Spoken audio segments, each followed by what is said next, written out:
On the department, we do a great job of teaching and learning about how fire behaves in a compartment, the way that smoke is generated in the compartment and what that means for fire behavior. But that knowledge is not enough. We need to know how to use that knowledge and apply it to the tactics that we use on the fire ground to keep ourselves and our crew safe. Today we're going to look at a small scale version of a house. We're going to start that on fire, and we're going to see how that fire behaves and how we can use that knowledge and recognize what's happening in that small scale house in a large, actual real world environment to keep yourself safe and keep your crew safe. So this is our very small scale house. It's a 2-story house, just like you would have here in Apple Valley. One little difference is right at the moment it doesn't have the petrochemical slew of things in the contents. It's just more like a legacy house. It's ordinary combustible, so it's wood. Yeah, the OSB has a little bit of glue in it, but it's pretty much just wood. And when we start the fire, we're gonna have just some newspaper, some straw, some hay, some ordinary combustibles. What's the difference, or what are we gonna observe when we have ordinary combustible fire? In terms of that smoke that we talked about in there. It's going to be white. Is it going to be super thick? Nope, it's not going to be very dense. And when we start the fire, we can get it pressurized for sure, and we can get some velocity on it, but it's going to be a different color. And when we introduce other flammable materials, you'll see that that smoke's going to change color. So this house is composed of 4 rooms on 2 different floors. So it's got a room here. There's a slider in the back that allows you to open up a door to simulate going from one room to another. So it's got a second room here on the first floor. There's a door separating the two, so you can, just like you would in a house, right? The third floor, or the third room on the second floor, also has a compartment that we can move up and down so that we can see as if you were opening up a door to the second level. This room is protected, and it's going to stay that way so we can observe the difference between an unprotected room and a protected room. There will still be events happening in this room, but you're going to see they're going to be drastically different than these 3. On the top, there's a vent that will help us simulate if we were to go up and cut a roof hole, and there's also another vent in the ceiling that's going to simulate, okay, so if what happens between when I ventilate just cutting a hole in the roof, and what happens when I actually poke through the drywall that separates that attic space, and the differences there, right? You're gonna see that when we're gonna control the fire in this compartment, we'll make the smoke move throughout the whole building, and we're gonna make the fire move through the whole building too.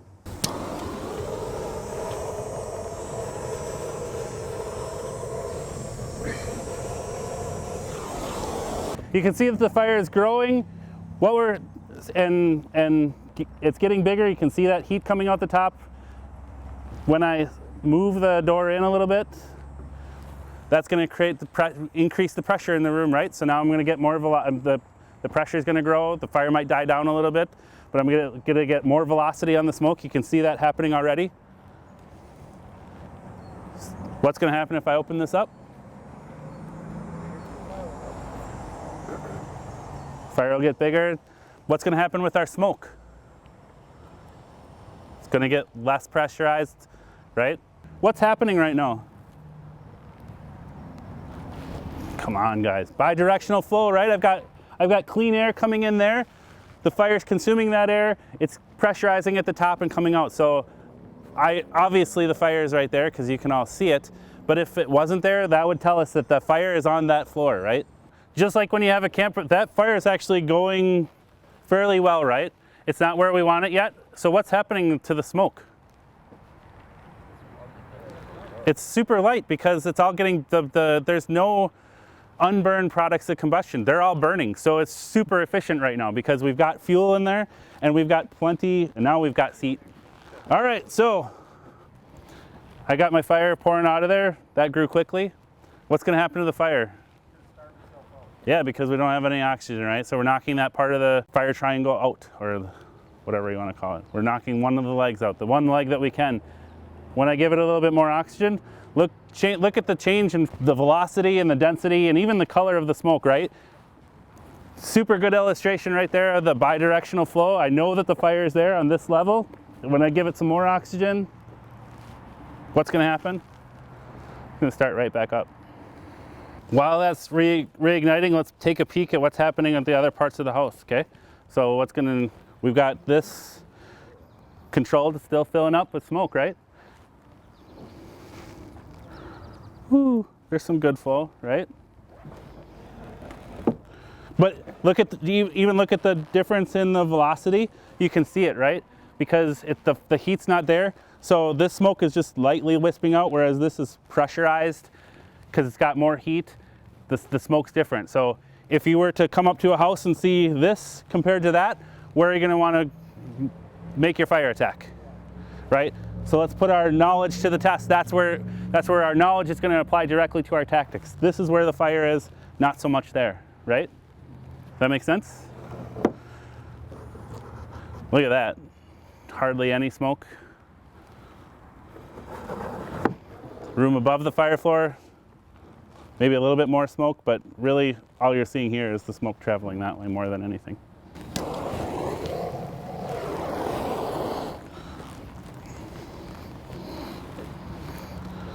That got her going pretty quick.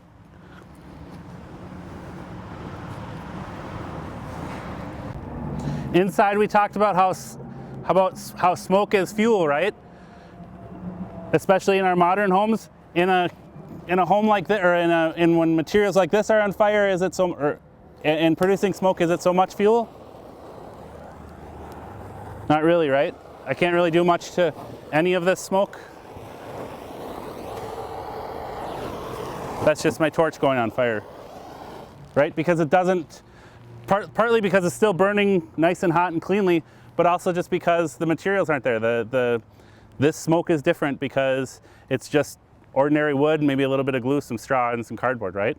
We've got this compartment going. Let's say we make entry to this part of the house. Oh, that's not where my fire attack is, so I gotta get to this. I gotta get from this room to this room. So I'm gonna open up a door. Now what's going on? Do you see the pressure change here? It's looking, the air is looking for a way into this compartment, especially if I close it. Now we're just going to pressurize that whole bottom part. And all I'm doing is I'm moving the smoke and everything from room 1 here to room 2. And eventually the fire will travel there as well.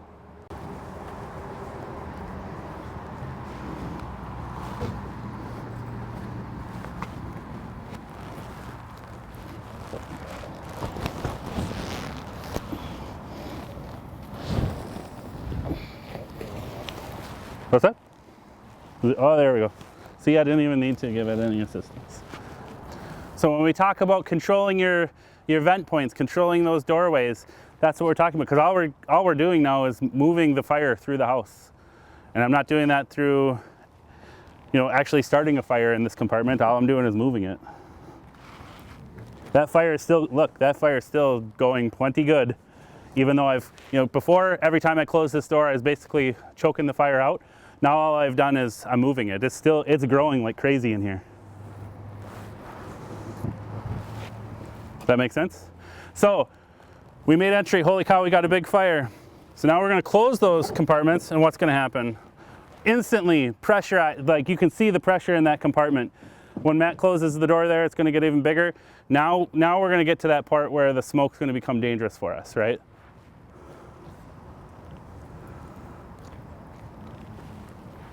Way different in velocity, way different in density, way different in color even, really. I mean, now it's getting clear again. Do you see that?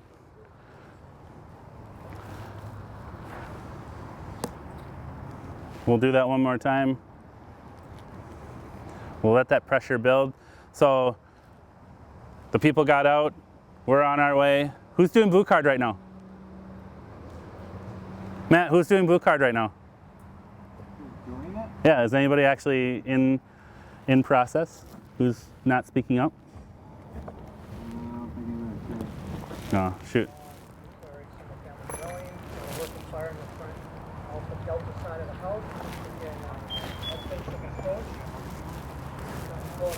And I will have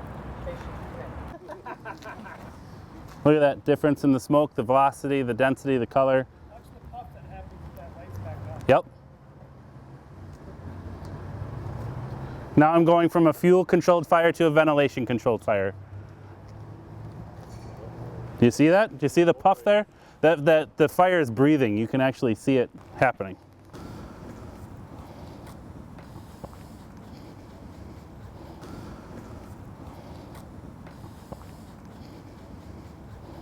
There we go. Now we got some rapid heat release rates, right? We can still choke that out just like with the legacy materials. Eventually it's going to go away.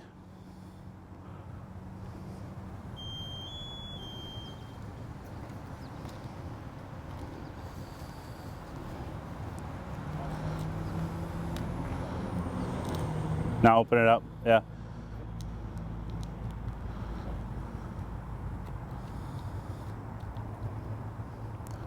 Really good bi-directional flow there. That's a highly pressurized compartment. There's plenty of heat in there. So that it's just looking for oxygen. And the cool air out here, relatively cool air, low pressure air is looking for a way in too.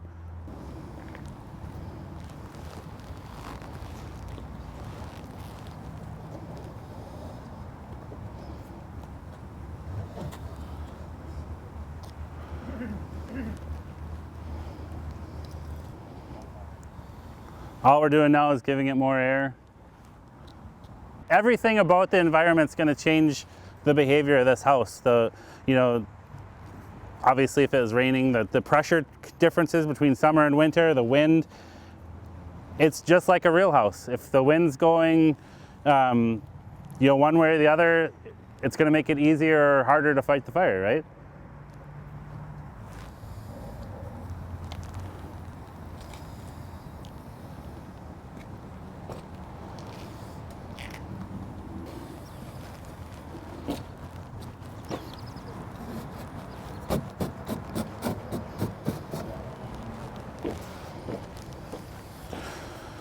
I closed the door, look at the difference in the heat. It's on the same floor, but everything about this room is slowing down, right?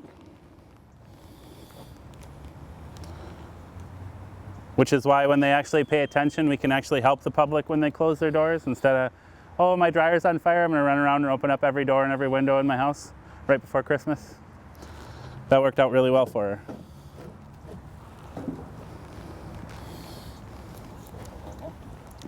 Now by closing those ventilation, because I have ventilation in this room, right, and I closed everything else, now I've got a bigger fire because I've built up, it's still got plenty of oxygen, less oxygen than it had before, but plenty, but now I'm increasing the pressure in that room, I'm increasing the heat release rates in that room, right, because that fire is radiating, now the OSB is starting to kick back. Why don't you go ahead and close that up. Didn't have that styrofoam too long ago.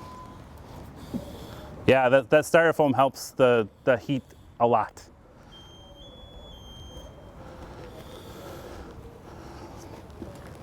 Go ahead and see, let's give her some, boom, look at that. That pressurized, unburned byproducts combustion, as soon as that super rich smoke, as soon as it hits the air, starts on fire.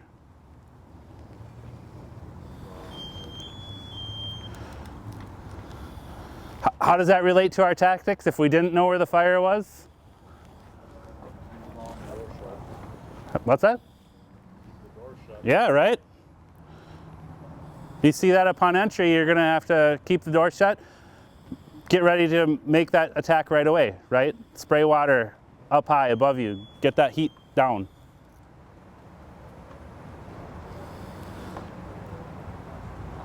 Now you can actually see it chugging. It's oxygen deprived. Now it's looking for air.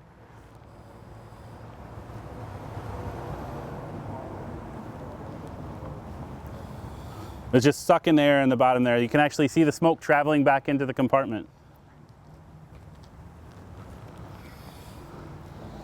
Do you get the back door too?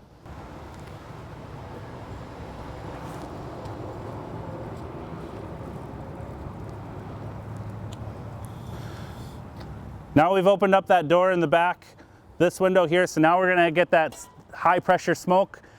Some of the heat's gonna be transferring from that first room into the second room, right? So we're moving the fire, not by starting a new fire in here, it's just what's gonna happen. The convection currents are gonna come this way, that radiant heat's gonna come this way, and we're gonna start this room on fire. We went in and we didn't close the door. Yeah, right? Yeah, we we don't know where the fire is, so we make entry here in room 2. Now we got that. What's going to happen if we're not paying attention to what the science is telling us? We're going to get ourselves in big trouble because we're going to get a fire consuming the whole first floor. And if we're way in there, if this is obviously it's a really small scale model, right? But if we're lost on that first floor or we're not where the fire is, we haven't found it efficiently, we're creating a way bigger problem for ourselves, right? What if you're on second floor? What's that? What if you're on second floor? Yeah, if you're on second floor, you're an even bigger problem. Why shouldn't you be on second floor though? If you made entry here, based on what we know about science, how does it relate to our tactics? If I open up the door and I see that, is the fire on the second floor? Huh? Not yet, for sure. It's on this floor because when I opened up, you've got that plane is right there. It's so clear. It's sucking air in. The smoke's coming out. I know the fire is on this floor, so I got to get to it. I've got to find it and put it out.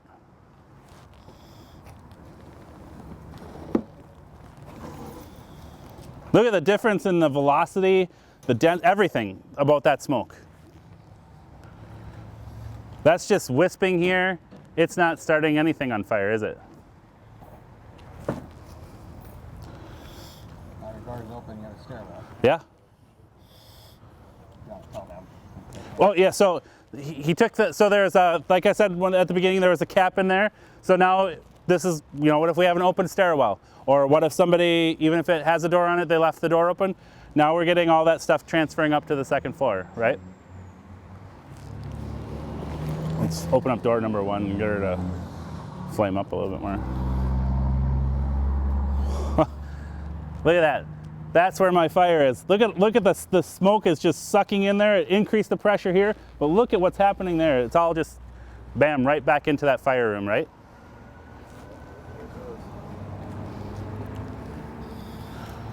Oh. Yeah.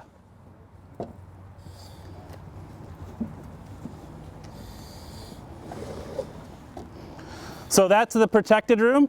It's this, look, the smoke is going to look for the path of least resistance, right? In every single one of our homes, there's cracks, there's holes, there's things in the walls where the smoke's going to get to. But look at the difference in the smoke here. And when we break this down, you're going to see that that room's protected. Because it's because the windows are shut, the doors would be shut. It's going to, the impact of the fire, even though there's smoke in there, the impact of the fire is going to be dramatically different in room number 4 than it is anywhere else. Look at that. Here, let's cover. Can you put the thing back in? We'll just start with room 2.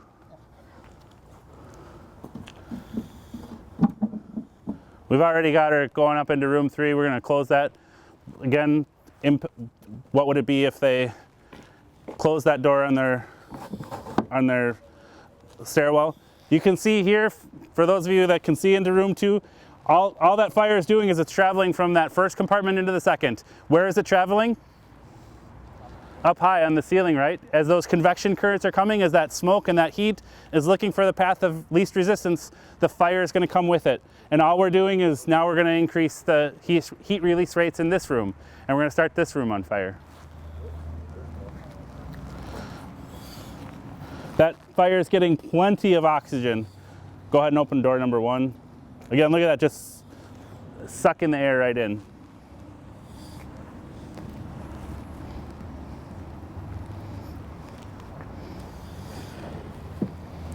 Look at the difference when I closed room 2, all of a sudden the flames are way higher in room 1, right?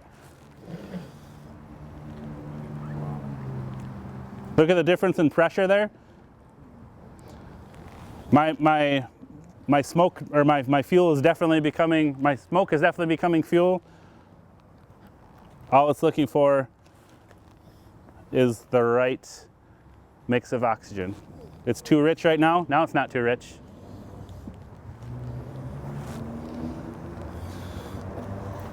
I got the hose too if you want to use the hose. All right. Look at the difference in, compared to 10 minutes ago, the difference in the velocity, the color, everything, right? So that's why when somebody's home and reports their house on fire, for us generally it just becomes a room and contents fire, right? It's not much of anything at this point because we can get there fast and knock it down. You see that? that fire is actually burning? Or that smoke is actually, thank you. Yes, the fire is actually burning. But look how it's burning on the top, not on the bottom. Yeah, right? It's too rich, so it just needs that right component of oxygen. Did you get that on camera? Sweet. Everybody see that? Pressure, smoke-fueled explosion. Do it again. We'll give it a whirl. You want to get that, open up one, we'll get that fire going again.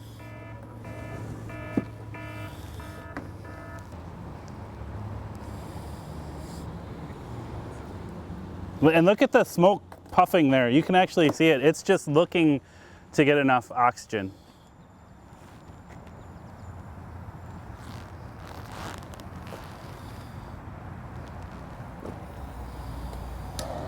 Pump it a little bit.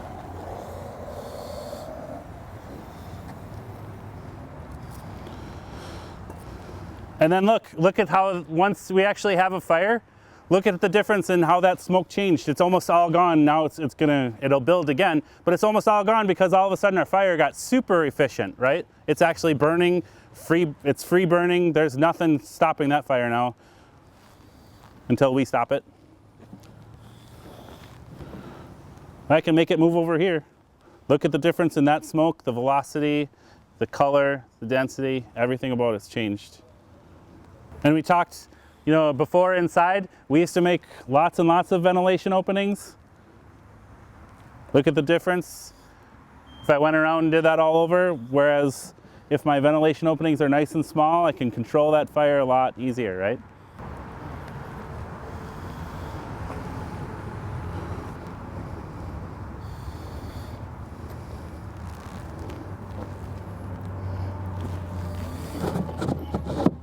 We'll keep playing with the first floor for a little bit and then we'll make the fire come up to the second floor and see the difference there, okay? I don't know if you can see it very well, but there's actually smoke, like this is actually part of it on fire and you can actually see the smoke being sucked back into the building there at the bottom and then coming out the top, just looking to grow. What's that? Puffing a bit. Yeah, oh yeah. Wide open. Yeah, even though it's wide open, that smoke's puffing. It's looking, there's plenty of heat in there. Close it up and see if that'll get it really rich.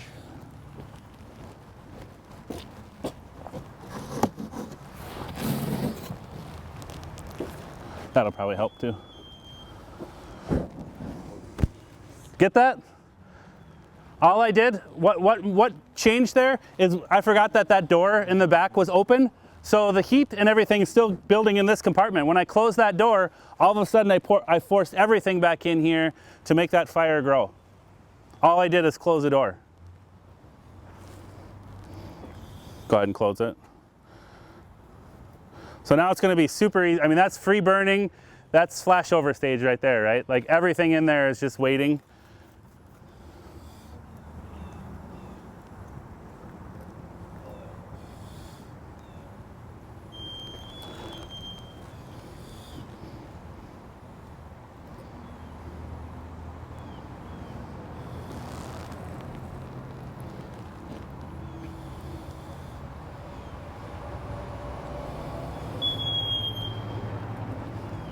You see that puff? You see that fire is just breathing. It's just looking for enough oxygen.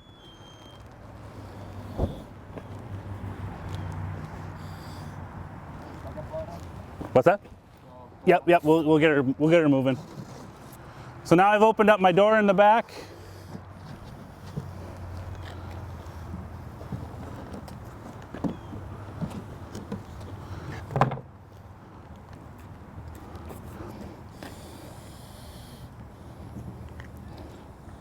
Almost no smoke coming out of the main fire room, right?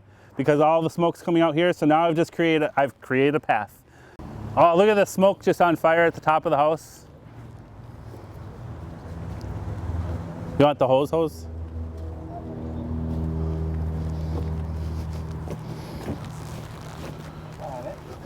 right.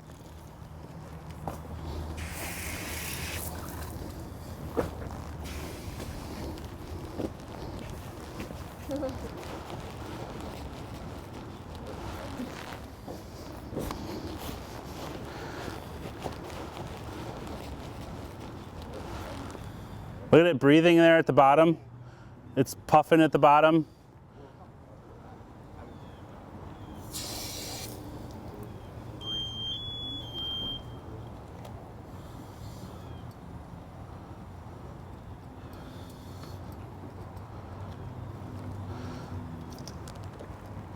You can really start to see the difference in the smoke color now.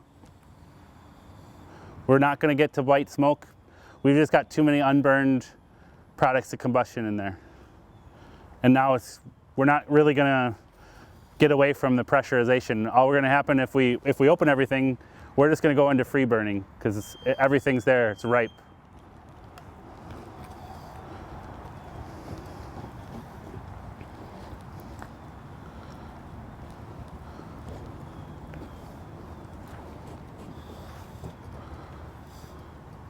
Got a hole in the roof?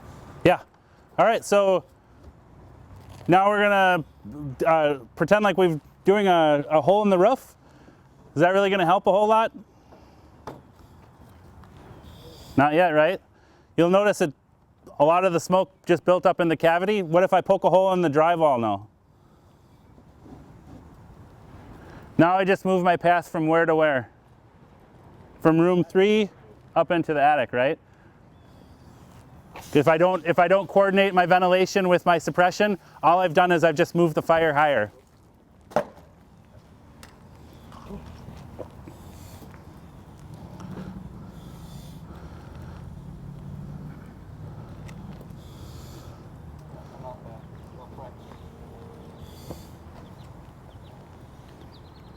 Look at the velocity in the attic now, the color and the pressure, everything about it's changed. Pretty soon, that'll be shooting fire.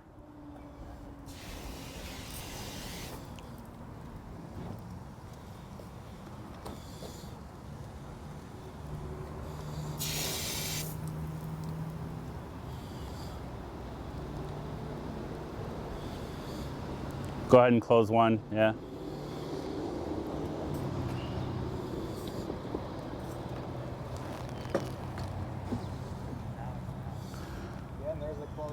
Yeah, the closed room, look at how much smoke is in there. We don't have fire in there yet, unless Matt does this. Now there's fire in there, right? Until what? Why'd the fire go out?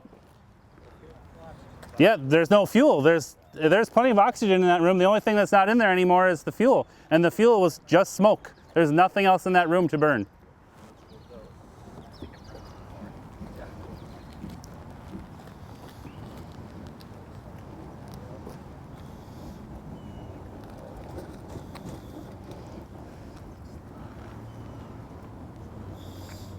Go ahead and close you got the roof panel on there? Or the drywall, either one. So we had fire all the way out there. Now we definitely have a working fire. Go ahead and pop the roof panel now.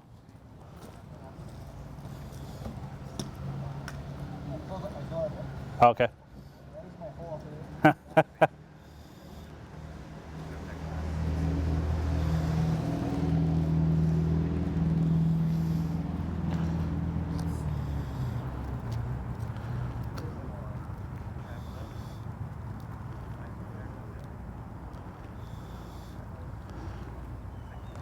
No smoke coming out of the first floor, even though that's where our fire is, or our fire was, our main fire room, first floor. All it's doing is looking for oxygen. All that smoke and everything's up there in the higher levels.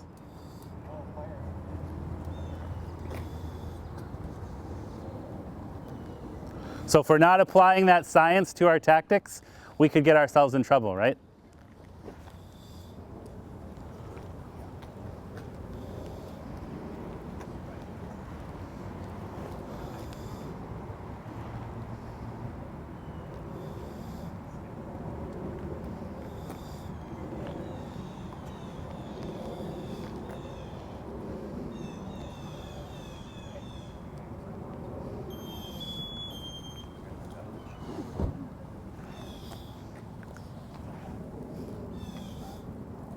Take this all apart at the end. Yeah. Yep, you'll see the burn patterns. It's super cool. This is full of pops.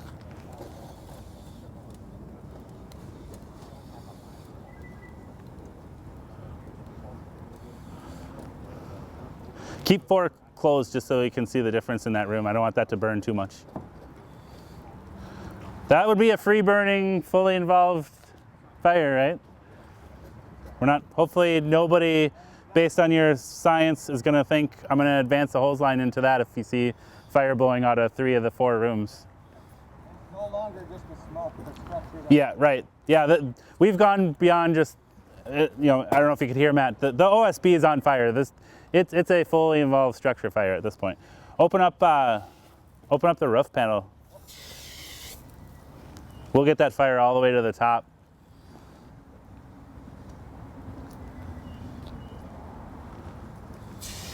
Open up one just a tiny little bit.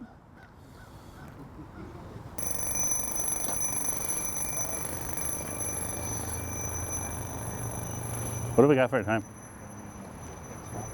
7:17 after. Huh? Go another 10-12 minutes. Yeah. Yep. What's that? Make sure you rip the front off of that. Yeah, for sure.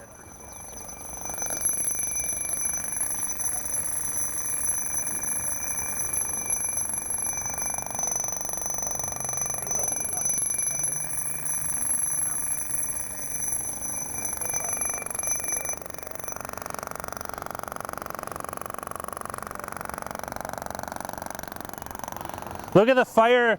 So he's got that room completely open. The fire is barely even coming out of that room number 1. You know, it's blowing out of the roof because we've created that path based on what we know about the science, right?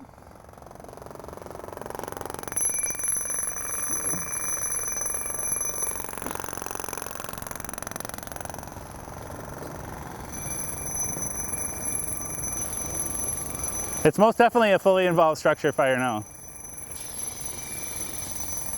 get this side, Matt. This side. Yep, yep.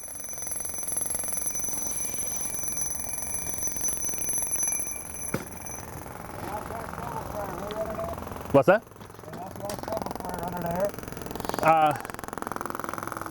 No, do you guys, anybody have any questions about this? What we've done?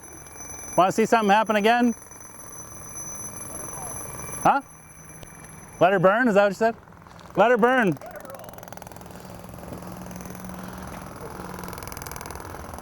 Floor fell in already. Yeah, I mean, so at some point, what? Can I ask one? Yeah. Have them shut all the front except for the bottom and the top, you know, where you get it ripping. Have them take the hose and hit right in the main fire room. Oh, okay, hold on, yeah, all right. Let's close 3, close the roof. We'll get 1 open so it's burning. We'll want to do a coordinated fire attack, so we'll hit 1 and open up so it's burning out the roof, so you can see what happens when we coordinate ventilation and suppression. Here, wait, hold on, don't put her out.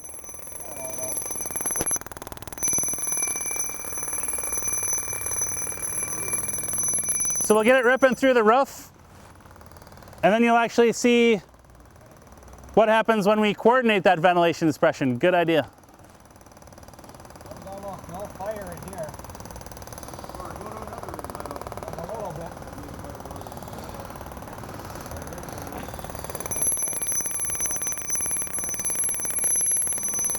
Yeah, if you need to do it on 3.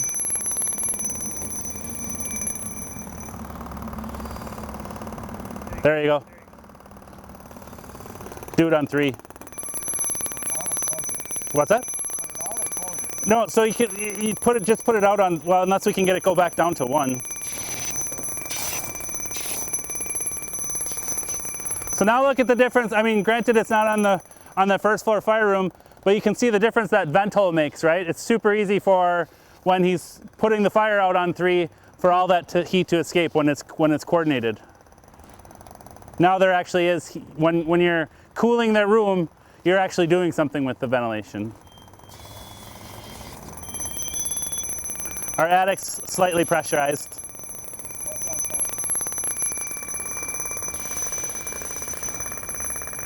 All right. Make sense to everybody? All right. So when we talk about fire patterns and fire behavior, but look at the difference. Here I've got some alligatoring where that OSB is cracking. It looks different, you know, because it's actually, there was plenty of direct flame impingement here. This alligatoring is more severe than this stuff. And this, I mean, it's burning away stuff. I mean, it was falling apart. The alligatoring is way more severe there. So when we talk about, I mean, there's no V pattern because it was free burning, right? Like the whole thing was on fire. But when we talk about that fire flow and that fire pattern to help determine where the fire traveled to, where it started, when we get to our origin story, this is what we're talking about. And if you come up and look at the house too, you can see there's almost, I mean, there's even very little smoke damage here at the bottom. This was that room 4, that protected room. And remember, based on what we know, the science and the tactics, right? Why do we tell the little kids to get down low? Because this is where there was probably still maybe a minor bit of air, right? Certainly survivable compared to standing up or being at the top floor. If you want to come look at it, it's barely even dark. You can still see not pure OSB, but it certainly hasn't gotten any flame damage, and it's way little heat damage and very little smoke damage compared to the rest of the compartment, right? All right. So hopefully you had some fun today and you learned something as well. And hopefully what you learned is you saw on a very small scale the things that we've talked about in a classroom in the real world, how they actually happened out here in a small scale environment. So we talk about with the public keeping their doors closed. We talk about when you make it an interior fire attack to open doors and close them behind you. Hopefully you saw the importance of why that is, and you can relay that to the public. You can certainly do that when you're in a fire attack and keep yourself safe and your crew safe, but also deliver that message to the public. Hopefully you saw some other things that on a small scale will seem familiar to you when you go to a house and see it on a large scale, that will say, hey, I recognize that from that drill. I know where the fire is. I know how that fire is behaving. I know what all the smoke is telling me. I know all of the things that you learned today, and you're able to keep yourself safe and your crew safe on that fire attack.